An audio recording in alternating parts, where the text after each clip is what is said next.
Kõigepealt siis, milliseid üksuseid me loome. Et oleks aru saada, milline on Eesti Kaitsevägi, siis ma pean joonistama ühe lihtsa skeemi. Eesti Kaitsevägi sõjaaja struktuur, teeme lühendi Kaitsevägi SA, on umbes 26 000 inimest. Nüüd nendest 3000 ja peale on tegevväelased. Tegevväelased. Kaitseliit täna annab sinna samuti oma panuse, moodustades maakaitse. Ja Kaitseliit loomulikult on suurem kui ainult maakaitse, suurem kui ainult relvastatud riigikaitsjad. Nemad jäävad Kaitseväe sõjastruktuurist välja, relvastatud kaitseliitlased me nimetame maakaitseks, seda nad täna treenivad praktiliselt iga päev. Nüüd siia ülejäänud jääb reservväelased ja tavaliselt need reservväelased, kes on teeninud ajateenistuses ja määratud sõjaüksustesse mitte rohkem kui viimase 5 aasta jooksul. Lisaks sellele meil on nii-öelda üldreserv, mitukümmend tuhat inimest, kes on Eesti ajateenistuses välja õpetatud. See, mis me nüüd teeme, on just nimelt see, et me võtame üldreservist inimesi ja lisame nad maakaitsesse. Nende samade kaitseliitlaste kõrvale, tegelikult ka Kaitseliidu ohvitseride, allohvitseride alluvusse ja nad hakkavad tegutsema erinevates maakondades nii-öelda malevate all. Nüüd, mida me kutsume üles kõigepealt reservväelaseid, kes tunnevad, et nad kuuluvad sellesse kasti nii-öelda, nad kuuluvad üldreservi, nendel ei ole sõjaaja ametikohta.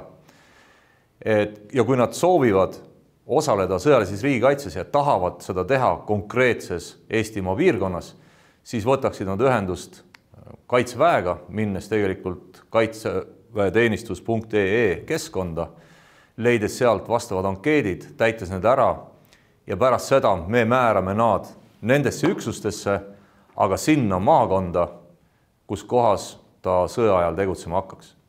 Ja me ootame neid vabatahtlikke, et nad annaksid endast märku kuni 1. detsembrini. Nüüd samal ajal me valime ise siit välja oma parima tarkuse järgi reservväelaseid ja pärast 1. detsembrit me hakkame siis määrama neid vastavalt oma vajadusele, sest loomulikult meil on vaja Põlvamaal või Võrumaal rohkem üksuseid, kui seal on täna elanikkonna potentsiaal neid üksuseid täita. Siis me täidame need üksused ära nii-öelda 2 etapis, kõigepealt vabatahtlikud, kes soovisid vastavas maakonnas riiki kaitsta ja siis ülejäänud reservväelased, kelle me sinna määrame. Pärast seda järgmise aasta alguses, võib-olla juba selle aasta lõpus, me hakkame inimestele saatma teatisi, et nad on määratud ametikohale. Siis toimub kindlasti üsna intensiivne tagasisidestamine, sest me avastame, et mõned inimesed mingil põhjusel ei sobi nendesse üksustesse, siis me vahetame nad välja ja selle tööga peame me ühele poole jõudma järgmise aasta esimeses pooles, et saata välja kutsed, mis ütlevad nendele reservväelastele, et nende õppekogumine toimub ja see nüüd on erinevatel aegadel, mõndadel augustis, mõndadel septembris järgmisel aastal, mis rühmaolematele ja jaolematele toimub 10 päeva, reakoosseisule 5 päeva. Ehk siis tegelikult need üksused oma õppekogunemisel saavad kokku. Ülemad teevad 5 päeva ennem väljaõpet ja seejärel on nad 5 päeva kõik koos. Pärast seda määratakse nad, nagu juba öeldud, vastavate maakaitseüksuste koosseisu, mida täna valmistavad ette kaitseliitlased. Ja nende edasine väljaõppe ja tegevus on suuresti kujundatud 2 asjaolust. Üks on julgeolek. Kui julgeoleku olukorda on viletsam, siis on õppekogunemisi rohkem. Ja teiseks meie rahalised ressursid. Aga ma ennustan, et kõik need üksused, mida me nüüd loome, saavad iga aasta keskmiselt 5 päeva täiendavat väljaõpet.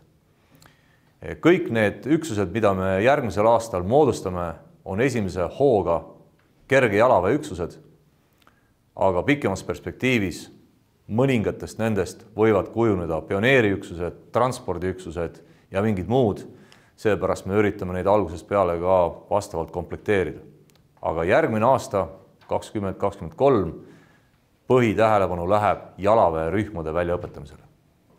Maakaitse reservväelased järgmisel aastal saavad oma relvadeks AK-4 relvad. Nende jaoks meil täna veel R20 ehk rahet ei jätku. Kogu individuaalvarustuse ehk siis vormiriietus, rakmed, kiivrid, killuvestid, kuuliplaadid tulevad neile täpselt samasugused nagu kogu ülejäänud reservstruktuurile. Riidevarustus ehk siis vorm, mis on minul seljas, pluss talvine element, on võimalik reservväelastel soovi korral võtta koju kaasa pärast seda, kui nad seda soovivad. Täna me seda nii-öelda käsukorras kaasa ei anna. Maakaitse erinevate nimetuste all, sisekaitseüksused, territoriaalkaitseüksused, Kaitseliidu üksused on olnud kogu aeg. Maakaitsena me kasutame seda mõistet viimased paar aastat ja see on olnud tegelikult kogu aeg olemas. See on olnud kogu aeg Kaitseväe koosseisus, nagu me siin näeme. Maakaitse on ta sellepärast, et ta on territoriaalne. Ta ei ole selles suhtes manööverüksus, et ta võiks olla täna Põhja-Eestis, homme Lõuna-Eestis ja ülehomme saartel, vaid me jagame maakaitse 4 ehk siis 4 maakaitseringkonnaks, ühtib Kaitseliidu ringkondadega, mis omakorda jagunevad maakondadeks ehk malevateks. Ja täna, kui me määrame reservväelaseid maakaitse koosseisu, siis me tegelikult määramegi neid sinna malevate koosseisu, ehk siis maakonna täpsusega hakkame me neid üksuseid komplekteerima. Ja seal nad peaasjalikult tegutsema hakkavad ka sõja või ohu korral, täites siis peamiselt kergejalaväe ülesandeid, mis on vastase igakülgne kulutamine, teatud mahus kaitselahingud või julgestus- ja valvetegevus. Me ootame vabatahtlikena eelkõige neid, kelle ajateenistusest on möödunud rohkem kui 5 aastat, aga kes on teeninud Eesti ajateenistuses pärast 1996. aastat, ehk siis umbes selles ajavahemikus. Nüüd me ei lükka ära neid Eesti Vabariigi kodanikke, kellel on sõjaline väljaõpe, kes arvavad, et nad on terved ja kes tahavad Eesti riiki relvaga kaitsta, aga ei kuulu sellesse vanusegruppi, siis need inimesed peaksid oma soovist ja tahtest andma teada täpselt samu kanaleid mööda ja eks me siis juba otsustame vastavalt konkreetsele inimesele, kas ja kuhu me ta määrame. Nende üksuste juhtimine on väga lihtne. Kõik sõjaaja üksused alluvad Kaitseväe juhatajale. Ja siin kasti sees on väga palju erinevaid allüksuseid, mida juhivad vastavad ülemad. Nüüd reservväelane, kelle me võtame näiteks Tallinnast, aga me otsustame, et me peame temaga komplekteerima üksuseid Põlvamaal, määratakse maakaitse lõunaringkonna Põlva maleva koosseisu. Tema sõjaaja ülemaks, mis tähendab seda, et ka õppekogunemistel tema ülemaks on malevapealik või malevapealiku poolt määratud kompaniülem, sealt kõrgemale maakaitseringkonna ülem ja sealt veel kõrgemale Kaitseväe juhataja. Minugi Kaitseväe juhataja jaoks algab kriis sellest hetkest, kui Kaitsevägi tõstab oma kaitsevalmidust ja me läheme üle sõjaaja juhtimissüsteemile.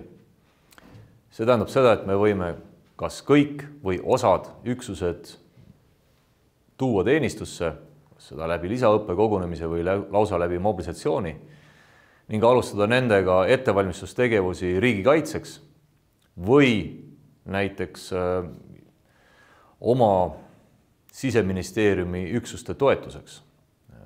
See võib seisneda valves, võib seisneda ka mõningates teistes sõjalistes tegevustes, ükskõik kus kohas siis on relvastatud organisatsiooni abi vaja, kas see on see piir või politsei, see on juba ise küsimus. Aga kindlasti ei hakata meid kasutama mingisuguse korrakaitse jaoks, vaid selliste ülesannete jaoks, kus mingisugune oht ohustab Eesti riigi eksisteerimist, mitte korda, vaid riigi eksisteerimist. Maakaitsjad suure tõenäosusega tegutsevad selles maakonnas, kuhu nad määratud on ühes oma rühmaga. On võimalik, et nad maakonna piirest liiguvad välja, aga nad peaksid kindlasti jääma selle kaitseringkonna piiridesse ikkagi. Ja kaitseringkondasid on meil Eestis 4. On Kirde maakaitseringkond, Järva, Jõgeva, Lääne-Viru ja Ida-Viru maakonnaga. On Lõuna maakaitseringkond, kus on Tartu, Põlva, Võru, Valga ja Viljandi maakonnad. On Lääne maakaitseringkond, kuhu kuulub Pärnumaa, Läänemaa, Saaremaa ja Hiiumaa. Ja on Põhja maakaitseringkond, kuhu kuulub Harjumaa ja Raplamaa. Kui maakaitseüksused tegutsevad näiteks Lääne-Eestis, siis on väga tõenäoline, et meie liitlaste tulekul siia kõik, mis on seotud liitlaste vastuvõtuga, nende julgestamisega, nende juhatamisega, siis seda teevad ka maakaitseüksused. Kui maakaitseväelased tegutsevad kuskil Ida-Eestis ja lahingutegevus peaks seal toimuma, siis maakaitseväelased sõdivad liitlaste naabritena, võib-olla nende tagalas, võib-olla hoopiski nende ees. Aga päris kindlasti tuleb meil olukordi, kus on nad külg külje kõrval. Selleks kõigeks me peame valmistuma rahu ajal, nii et vastavaid õppuseid hakkame me kindlasti läbi viima ka nendele reservväelastele, kes kuuluvad maakaitsesse ja peavad liitlastega koostööd tegema. Aga nende koostöö jällegi jääb nendesse maakondadesse või piiridesse, kuhu need määratud on. Rahu ajal Kaitseväe sõjaaja koosseisule väljaõppe ülesandeid ja eesmärke püstitab Kaitseväe juhataja. Ehk siis kogu sellele struktuurile jätkuvalt kaasa arvatud see element siin. Nüüd see, kuidas täpselt see läbi viiakse, seda otsustab tihtipeale kas malevapealik, ringkonnapealik või näiteks Eesti diviis, mida me loome, kes peab koostööd tegema sellesama ringkonnaga. Aga peamised väljaõppe ülesanned, ka ressursid selle jaoks, nii ajalised, rahalised kui ka, laskemoonas ja kütuses, need määratakse ära Kaitseväe juhataja poolt ehk siis Kaitseväe peastaabist. Ja sealt määratakse ka ära erinevate üksuste koostöö, kes iganes siin ei asu. Kaitseliitlane on ikkagi vabatahtlik, kes panustab riigikaitsesse nii rahu kui sõja ajal ja käib väljaõppel tõenäoliselt oluliselt tihedamini kui tavaline reservväelane. Reservväelased käivad kohal siis, kui neid kutsutakse, mis ei tähenda seda, et reservväelased ei võiks näidata initsiatiivi ja käia rohkem, kui on ette nähtud. Aga sellegipoolest kaitseliitlastel on oma organisatsioon ja omad väljaõppeelemendid lisaks kohustuslikele õppekogunemistele.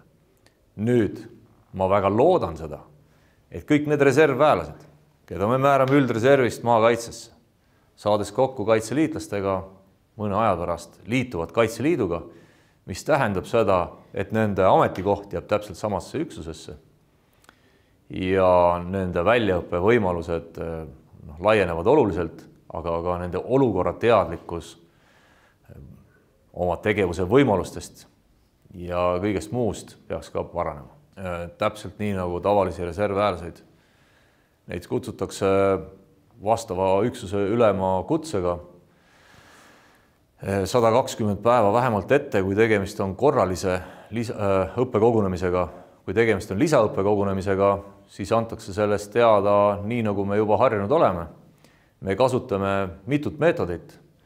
Me teavitame reservväelaseid läbi Eesti riigimeedia ja kui seda on päeva jooksul 3 korda tehtud, siis loetakse kutse kätte saanuks.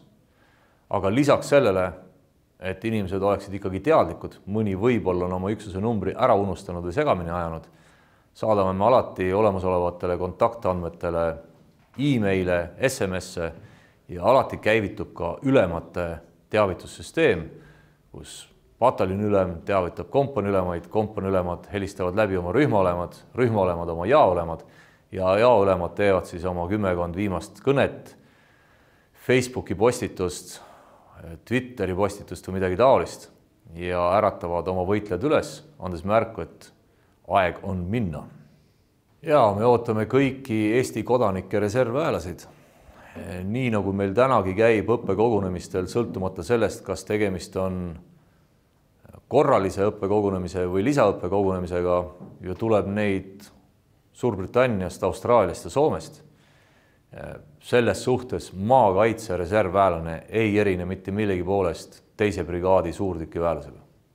Me tahame kogu oma reservväega korraldada nii, et jaolem, rühmaolem tase edaspidi käiks õppekogunemisel vähemalt ühe korra aastas.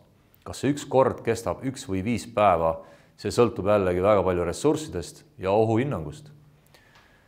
Kui me räägime nüüd maakaitseväest ja konkreetselt reakoosseisust, siis järgmisel aastal me kutsume nad 5 kuni 10 päevaks, sõltuvalt sellest, kas on tegemist reakoosseisu või ülematega.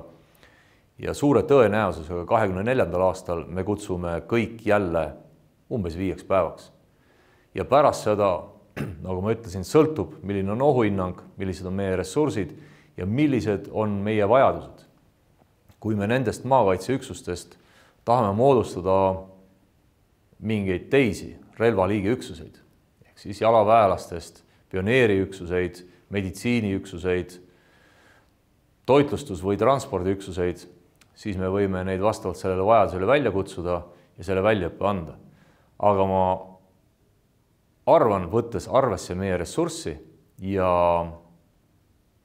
julgeolekuolukorda, siis 1/4 kogu sellest koosseisust, mis järgmise aasta lõpuks on 36 000, sest me 10 000 võtame siit juurde, 1/4 peaks käima korra aastas kohal ja see kord aastas võib olla 1 päev, aga see võib olla ka 14 päeva. Kui me korraldame õppekogunemisi, mis kestavad argipäeviti, siis me häirime loomulikult ettevõtlust ja inimeste tööl käimist.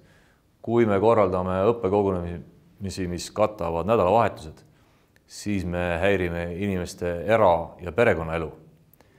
Me häirime igal juhul. Me teeme seda teadlikult, me proovime seda teha nii vähe kui võimalik, aga me teame, et see häirib. Ja sellele on ainult üks eesmärk.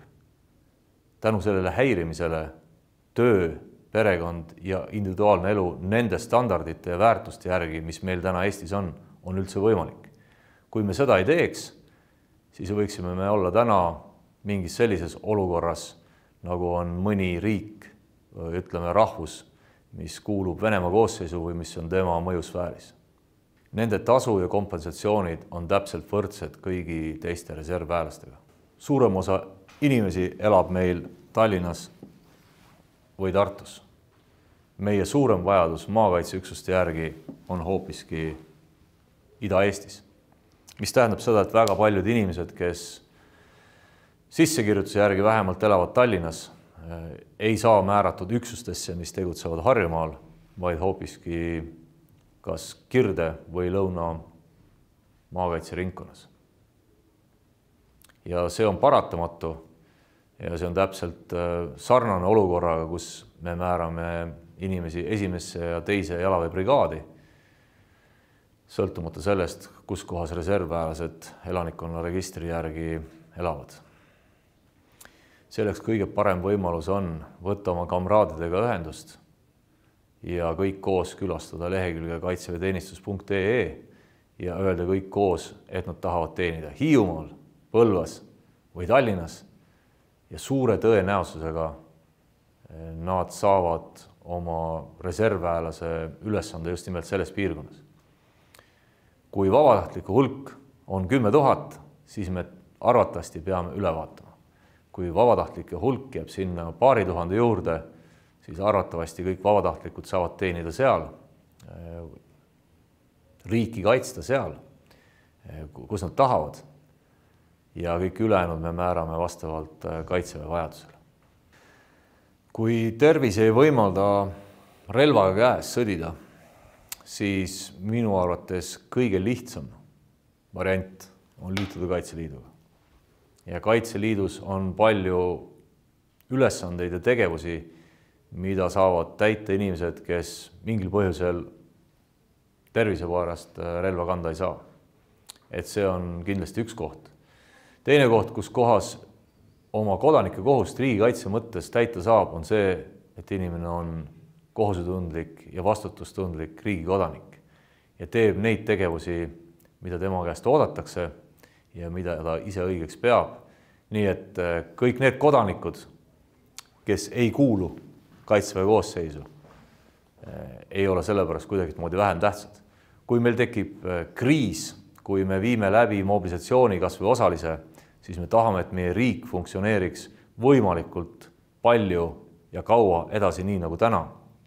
Ehk siis need, kes midagi toodavad, peaksid tootma, need, kes õpetavad või juhivad, peaksid õpetama ja juhtima. Ja need, kes kutsutakse mobilisatsiooni korras sõjaväkke, need siis on valmis riiki kaitsma. Aga meil on oluline, et kogu ülejäänud riik funktsioneeriks maksimaalselt kaua ja palju edasi ja see on meil puhtalt ka Ukraina kogemus.